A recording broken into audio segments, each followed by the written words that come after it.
Bien-aimés dans le Seigneur, bonjour. Que le Seigneur nous bénisse encore ce matin et que sa puissante main nous accompagne tout le long de cette émission. Seigneur, nous te rendons grâce, te disons merci. Merci pour cette tranche d'antenne, merci pour cette radio, merci pour cette télé. Merci Seigneur pour tous les auditeurs et tous les téléspectateurs. Merci Seigneur car tu mettras par ton esprit les mots dans ma bouche et tu vas édifier encore ton peuple ce matin. Pour la gloire de ton nom, j'ai prié. Amen. Bien-aimés dans le Seigneur, nous commençons des enseignements sur la bouche. La bouche, vous savez, la bouche est une porte ouverte. La bouche nous fait faire beaucoup de choses. Elle nous permet de manger, elle nous permet de respirer, elle nous permet de parler, elle nous permet de faire beaucoup de choses. Et la Bible en parle beaucoup. Dans la parole de Dieu, on parle beaucoup de la bouche. Et ce matin, nous allons prendre un verset dans Proverbe 13, verset 3, parlant de la bouche. Et la bouche, en ce moment-là, est comme la bouche est la porte de l'âme. Parce que dans Proverbe 13, verset 3, la Bible nous dit, « Celui qui veille sur sa bouche garde son âme. Celui qui ouvre de grandes lèvres court à sa perte. » Et dans une autre version, la Bible nous dit, dans Proverbe 13, verset 3, « Qui veille sur ses paroles préserve sa vie, mais celui qui ouvre grand la bouche court à sa ruine. » Bien-aimés dans le Seigneur, nous allons nous rendre compte que quand quelqu'un ne fait pas attention à ce qu'il a à faire, il y a aussi des erreurs graves que nous commettons. Il y a des choses vraiment pas très correctes que nous pratiquons. Quand tu as un interlocuteur, quand tu as quelqu'un devant toi, la Bible dit, soyez lents à parler, prompt à écouter. Lent à parler, ça veut dire tu baisses la vitesse de tes pensées pour que ta bouche ne s'ouvre pas. Ça veut dire tu ralentis parce que tu as l'air de trop vite parler. Sois plutôt prêt à écouter. Cela te servira. C'est très très important. Quand la Bible dit, c'est pour dire, tiens ta langue en bride. C'est toi maintenant qui vas dire à ta langue, maintenant tu peux parler. Maintenant tu peux dire quelque chose. Mais que ta langue n'ait pas cet empressement, cette démangeaison de parler, parce qu'on ne contrôle pas souvent nos langues. Pour ceux qui n'ont pas compris que c'est dangereux, c'est un feu qui est en nous. Un petit membre qui peut embraser toute une forêt. La Bible nous dit ce matin que celui qui veille sur sa bouche, donc à un moment donné, quand on parlait de veiller, on dit d'être le gardien de ta propre bouche, de crier, de garder ta bouche pour qu'elle ne dise pas n'importe quoi. C'est pour cela que quand quelqu'un parle trop, bien-aimé, veillez à dire à cette personne, tais-toi. Tais-toi. Tu parles trop. Pourquoi?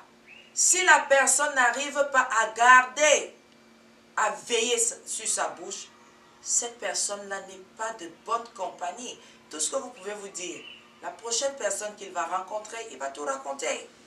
Cette personne va tout raconter, elle va tout raconter, elle va tout lui dire. Alors que c'était supposé être peut-être des confidences, c'était supposé être votre conversation, parce que ça vous concernait, sur un sujet bien donné. Mais cette personne va maintenant faire comme si c'était une poubelle, vous avez jeté du n'importe quoi comme c'est une poubelle. Maintenant, il est en train de faire le cri, il choisit ce qu'il va garder, ce qu'il ne va pas garder, il le balance à qui il le veut. Quand la Bible dit, celui qui veille, donc toi, tu dois veiller sur ta bouche, moi, je dois veiller sur ma bouche, c'est ça qui fait de nous des personnes posées et responsables, parce qu'il faut être responsable de ce qui sort de notre bouche. Qu'est-ce que ça peut être difficile d'assumer? ce que notre bouche a déjà dit. Qu'est-ce que ça peut être difficile de soumettre cette bouche-là, de ne pas s'ouvrir. Certains vont me dire aujourd'hui, non, moi quand j'ai quelque chose à dire, non, la Bible n'a pas dit que quand tu as quelque chose à dire, que tu le dises. La Bible a dit que tu veilles. Et parfois même, il faut regarder celui qui est en face de toi, est-ce qu'il est bien disposé? Est-ce qu'il va comprendre ce que tu lui racontes? Il va comprendre, il ne va pas comprendre, je m'en fous. Non, il n'y a pas je m'en fous, on ne parle pas en vain. Ou c'est pour édifier l'autre, ou c'est pour délivrer, être un instrument de délivrance pour l'autre, ou c'est pour le détruire. Il n'y a pas 40 sites, il n'y a pas 40 conditions, il n'y a pas 40 solutions. Quand tu ouvres ta bouche, c'est pour quoi faire? La Bible dit aujourd'hui de veiller. Ça veut dire que tant que tu es éveillé, que tu es en éveil, fais tout pour que ta bouche ne dise pas n'importe quoi. Ce n'est pas parce que tu as vu quelqu'un que tu dois parler. Quelqu'un peut te dire bonjour, tu ne lui demandes pas comment ça va. Tu réponds à son bonjour, il n'a fait que te dire bonjour. Pourquoi tu lui demandes comment ça va? Bonjour, c'est bonjour, ça s'arrête. L'autre la vérifie, examine. Est-ce que c'est porteur de quelque chose de bien? Ça veut dire que la plupart du temps, la bouche dit des choses qui ne tiennent pas. La bouche dit des choses terribles. Et nous ne voulons pas reconnaître. La bouche là, elle dit des choses qui ne sont pas bien. C'est pour cela que je suis étonnée quand quelqu'un a beaucoup d'amis. Quand tu as beaucoup d'amis, tu bavardes beaucoup.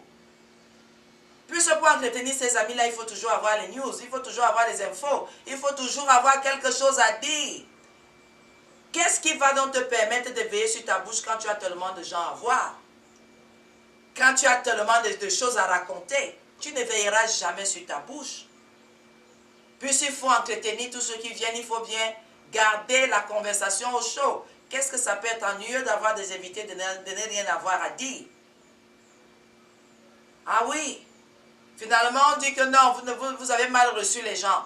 Tout ça parce que vous n'avez pas alimenté leur ragot, vous n'avez pas alimenté leur médisance, vous n'avez pas alimenté les choses qui ne tiennent pas.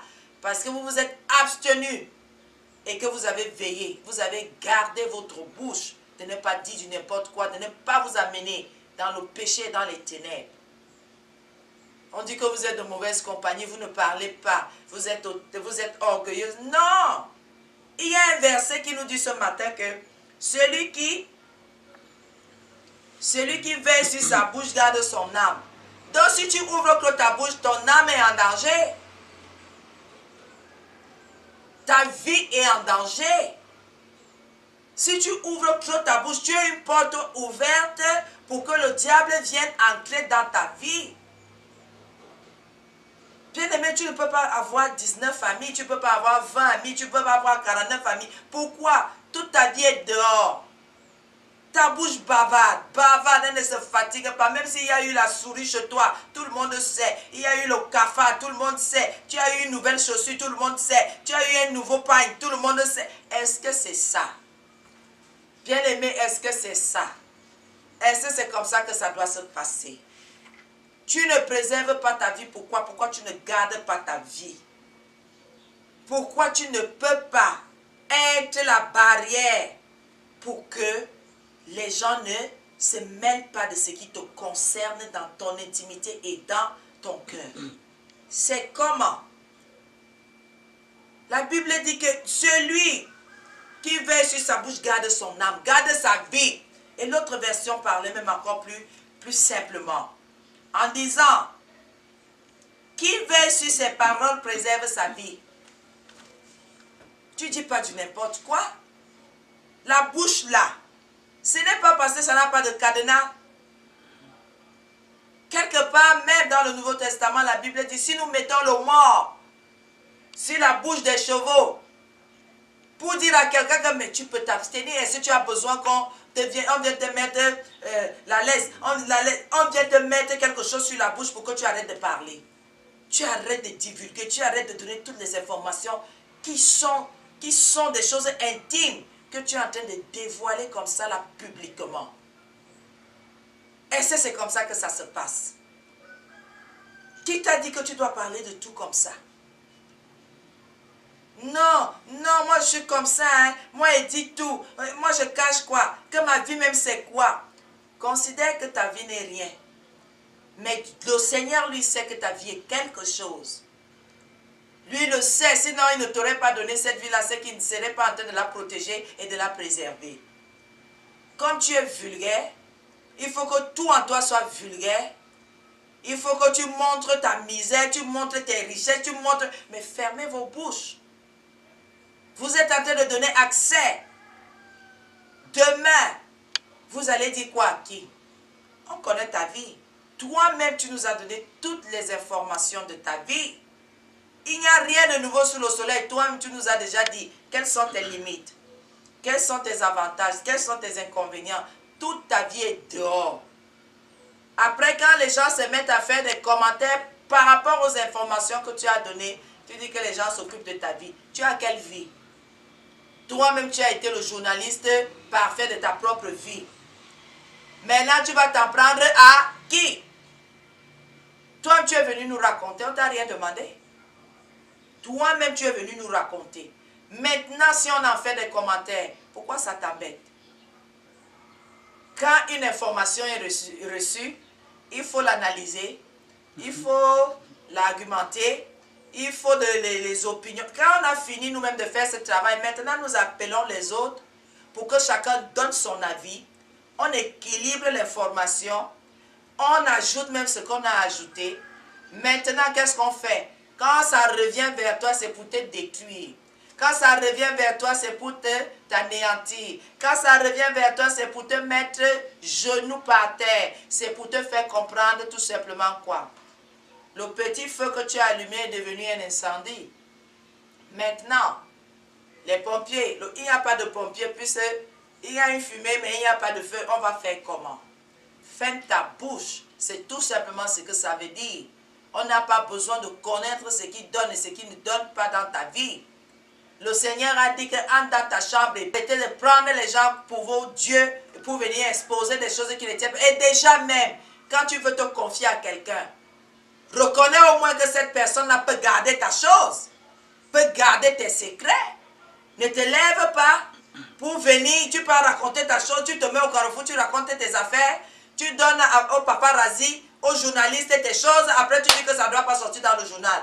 Le journal sera publié, ton nom va sortir et toutes les informations que tu as données vont aussi sortir. Voilà maintenant ton âme est touchée, ta vie est touchée, quelque chose ne donne plus. Pourquoi tu es troublé? Tu es mal à l'aise. Tu te demandes qu'est-ce que tu as fait. Ce que tu as fait, c'est parce que tu n'as pas veillé sur ta bouche. Tu n'as pas veillé. Tu ne peux pas t'en prendre aux autres. Ils ne t'ont pas forcé de venir raconter ta vie. Ils ne t'ont pas, personne. Et même si quelqu'un te pose une question, tu n'es pas obligé de répondre. Tu as oui, tu as non. Le Seigneur a dit dans sa parole que ton oui soit oui, que ton non soit non. Quelqu'un peut te poser une question concernant les choses profondes et les choses intimes de ta vie. Tu ne réponds pas. Est-ce que tu es obligé? Est-ce qu'on va te porter plainte parce que tu n'as pas répondu? On ne peut pas. On ne peut pas. Mais quand tu as déjà ouvert ta bouche, toi-même tu as donné cette information. Même si on tourne ça comment? Du rouge ça vire au violet, du violet ça vire au vert, c'est de ta faute. C'est de ta faute. C'est toi qui as donné l'information, c'est toi qui as allumé ce feu.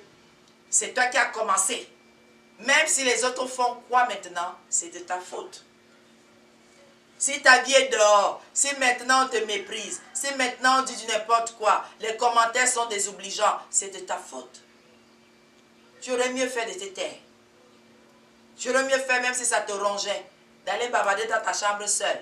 On n'a jamais arrêté quelqu'un parce qu'il bavarde seul, parce qu'il a un monologue. On n'a jamais arrêté quelqu'un. Et sachez-le bien, la prière est un monologue.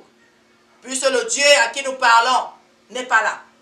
Il est là spirituellement, on ne le voit pas. Mais physiquement, quelqu'un ouvre la porte, il ne le voit pas et il dit que vous êtes en train de faire un monologue. Il dit que les chrétiens parlent seuls.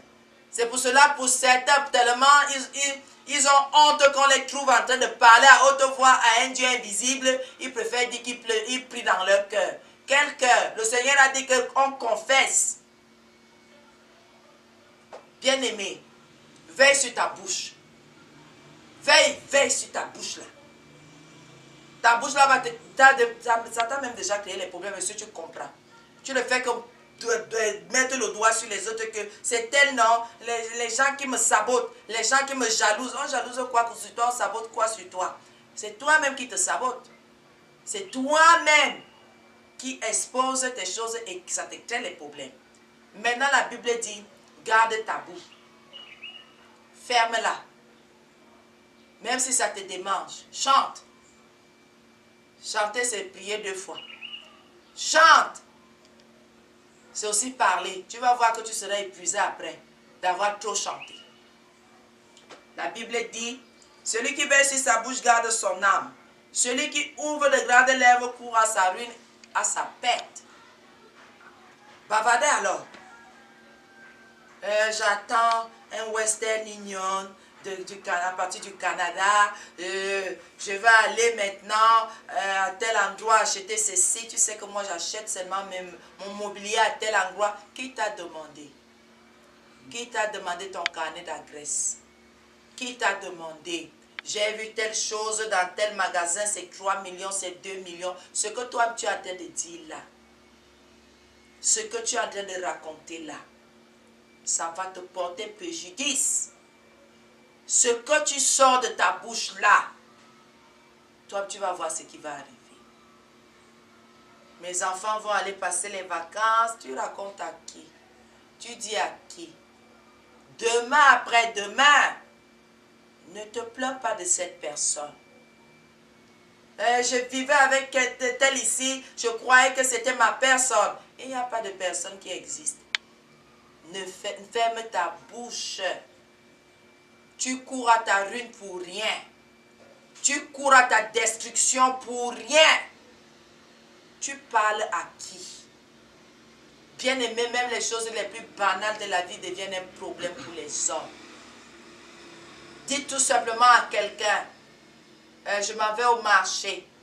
J'ai besoin de, je voudrais que la famille mange les légumes aujourd'hui. Vous allez voir, si la personne, vous avez déjà ouvert votre bouche, si la personne veut transformer ça comme elle veut, vous avez déjà couru à votre ruine. Tu ouvrais ta bouche pour dire que tu peux acheter les légumes, pourquoi? Vous allez entendre quelqu'un dire qu'elle mange même quoi chez elle? Tous les jours les légumes. Alors que vous lui avez dit une seule fois que vous alliez au marché acheter les légumes. Tous les jours les légumes, les légumes, les légumes. Quand vous allez entendre cela, vous serez scandalisé que mais je l'ai vu une seule fois. Mais parce que vous avez ouvert votre bouche et vous avez dit légumes. Vous n'avez pas à vous en prendre à cette personne. Vous lui avez donné l'information. Elle a développé l'information. En un jour, elle a dit que c'est toujours. Parfois, souvent est devenu toujours. Maintenant, ce sont les mots français. Vous allez seulement supporter. Moi, j'ai vu des choses. Vous êtes même en famille. Vous voyez comment une rivalité commence entre les enfants de vos frères et sœurs. Chaque année, on demande, ton enfant à quelle classe? Ton enfant a eu combien? En passant en classe supérieure, c'est combien de moyenne? C'est combien de ceci? C'est combien de cela? Il faut aussi vous ouvrir votre bouche. Vous commencez à donner ces informations. Vous ne savez pas que c'est votre ruine, votre destruction. La Bible a bien dit, hein, celui qui ouvre de grandes lèvres, parce qu'il faut qu'on utilise les termes, celui qui ouvre de grandes lèvres court à sa perte. Pour dire que ce n'est même pas que tu parles, c'est que ta bouche est grande comme ça et tu l'ouvres grande comme ça. Donc tout ce que tu as sur le cœur et sur le ventre, ça sort seulement comme le tuyau de l'égout. Tu dis tout. Vous ne savez pas que en famille, on prend toutes ces informations parce qu'il y a déjà rivalité, il y a concurrence. Vous n'êtes pas au courant, vous donnez naïvement. Quelqu'un va me dire que naïvement, comment on réfléchit. Quand on te pose une question, on réfléchit même 2 secondes pour dire que la question, si c'est pourquoi faire. Et la réponse que je vais donner, c'est pourquoi en faire. Vous donnez toutes les informations, non. Mais on vous pose une question. Mais tel et tel était né la même année, non? Vous ne comprenez pas, vous dites aussi oui. C'est pour commencer à vous préparer. à vous dire que pendant que nos enfants sont nés la même année, le mien a une classe supérieure au tien. Comment ça se fait? Le jour que vous allez découvrir cela, vous serez scandalisés. Qui vous a d'abord demandé de donner les informations sur vos enfants? Non, c'est ma soeur. Vous connaissez le cas de votre soeur. Nous avons grandi ensemble. Mais chacune d'entre nous a connu ses difficultés, ses expériences. Et ces choses-là changent les cœurs des gens, changent les mentalités des gens, changent tout en chaque personne. Le fond n'est plus clair. Et déjà même, le fond ne peut plus être clair. Entre être un enfant et être un adulte, ça change toujours. Et dès que vous avez fini de donner ces informations, c'est fini. Vous qui passez le temps, je travaille à tel endroit. Qu'on me donne même quoi? 50 000. Mon mari est de l'autre côté là-bas. Qui a même quoi? 75 000. Nos deux salaires n'atteignent même pas 150 000. Pop, pop, pop, pop, pop, pop, pop. Tu bavardes. Bavarde bien. Le jour qu'on va te balancer, espèce de pauvre, ne pleure pas. Ne dis pas que pauvre comment. C'est toi-même qui as dit que ça donne même quoi? Ça n'atteint même pas 150 000. On peut résoudre même quel problème. Voilà que tu viens de tomber dans la catégorie des pauvres. Alors tu ne te plains pas. Tu supportes seulement tout ce qui va arriver. Tu supportes seulement tout ce qui va se dire. Tu as des yeux pour pleurer, tu pleures. Les larmes n'ont pas de compteur qu'on va vous demander de payer la facture à la fin du mois. Tout ça pour soulager votre cœur. La destruction est liée à tout ce que chacun sort de sa bouche. Tout ce que tu sors là, la destruction, tu es en train de préparer ta propre destruction. Quelqu'un viendra te démolir avec tes propres mots, avec tes propres propos. Quelqu'un viendra te faire du mal, délibérément. Délibérément, quelqu'un viendra te bousculer avec les informations que toi tu lui as données.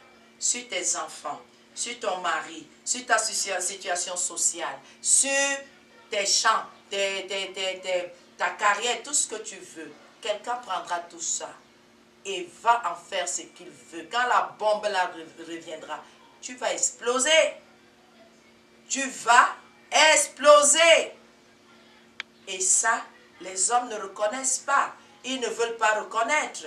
Ils sont toujours en train de dire, c'est l'autre qui me veut du mal. Si quelqu'un ne sait pas quelque chose d'authentique de moi, il n'ira que dans des suppositions. Et ces suppositions-là ne vont pas me blesser que quand il s'agit de la vérité que moi-même j'ai pu transmettre, des informations que moi-même j'ai pu donner et qui ont été détournées et qui ont été, on a fait du rajout là-dedans. C'est plus difficile à supporter. Et surtout, on ne dit pas n'importe quoi à n'importe qui. Parfois, ce sont des personnes proches, des personnes qu'on estime, des personnes qu'on aime bien, à qui nous donnons ces informations. Et quand ces personnes se retournent, qu'est-ce que c'est embêtant de sentir comment nos jambes vacillent et comment nous sentons comment nous allons chanceler. Ce n'est pas agréable du tout. Et comme la Bible dit, celui qui ouvre de grandes lèvres court à sa perte. Bien-aimés, soyons prudents. Restons vigilants. Faisons attention. Même toi, épouse, toi, femme, mère de plusieurs enfants, abstiens-toi de faire certains commentaires. Même si ton enfant dérange, prends la peine de parler à ton enfant. Tu vas parler de ça dehors, pourquoi? Tu vas te plaindre de cet enfant, pourquoi?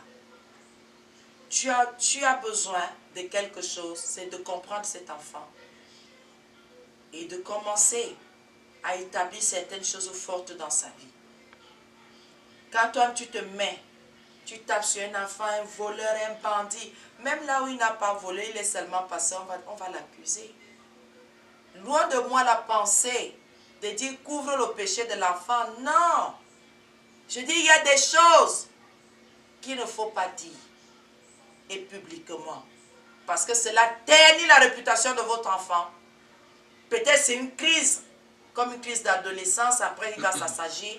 Mais ça restera collé à lui qu'il est un éternel voleur. Même si il s'est arrêté, même s'il a arrêté, même si par la grâce de Dieu il a été transformé. D'autres vont commettre des délits et on l'accusera toujours. Donc il faut faire très très attention.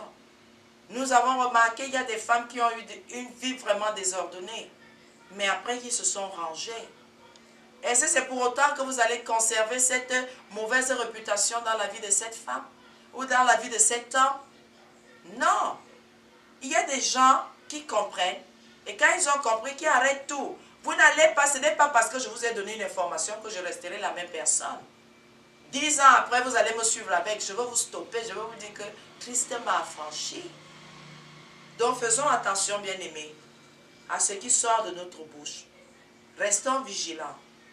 Parce que même la Bible le dit. Veille, celui qui veille sur sa bouche garde son âme, donc préserve sa vie. Abstenons-nous de trop parler. Et plus on se garde, mieux on se porte. Vous allez voir toutes même les petites choses de votre vie que vous aurez à faire. Les gens vont vous dire, tu es trop cachotière, tu es trop cachotier. Ce n'est pas ça. C'est qu'ils n'ont pas eu l'occasion de vous détruire. Ils n'ont pas eu l'information à temps. Ce qui fait que ça les embête de n'avoir pas été aux premières loges pour voir le cheval gagnant. Maintenant, vous allez seulement comprendre que Dieu veut quelque chose, que les hommes vivent dans la simplicité et que chacun s'assume au lieu d'aller chercher du secours chez des gens qui ne savent même pas déjà gérer leur propre vie. Que le Seigneur nous bénisse ce matin, que sa puissante main nous accompagne et surtout que son esprit mette une retenue à notre bouche et que la gloire lui revienne au nom de Jésus. Amen.